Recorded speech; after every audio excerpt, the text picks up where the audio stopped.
جنہوں نے مکرنا ہوتا ہے نا وہ قرآن کو ضامن رکھ کر بھی مکر جاتے ہیں، اور جنہوں نے نبھانی ہوتی ہے نا وہ دل میں تخیل لے آئیں، دل میں ارادہ کر لیں، وہ نبھا جاتے ہیں، وہ ساتھ چل پڑتے ہیں۔ اور ہمارے لوگوں نے قرآن کو مذاق بنا لیا، اللہ کی قسم کو مذاق بنا لیا۔ غیر اللہ کی تو قسم ہوتی نہیں ہے کوئی اٹھائے، نبیوں کی یا کسی کی بھی قسم جب اٹھانی اللہ کے نام کی، اور قرآن اللہ کی صفت ہے اس لیے قرآن کی بھی، لیکن یہ مذاق نہ بنائیں۔ قرآن کی قسم اٹھانا، اللہ کی قسم جھوٹی، اللہ نے کفارہ رکھا ہے اس پر۔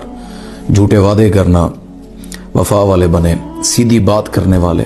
قرآن میں جس طرح اللہ نے کہا نا کہ وَقُولُوا لِلنَّاسِ حُسْنًا، لوگوں کے لیے اچھی بات کو، جس کو پورا نہیں کرنا نا ان وعدوں کی طرف جانا ہی یہ جاہلانہ کام ہے۔ جو کرنا ہے اس کا وعدہ کریں، وہ بولیں۔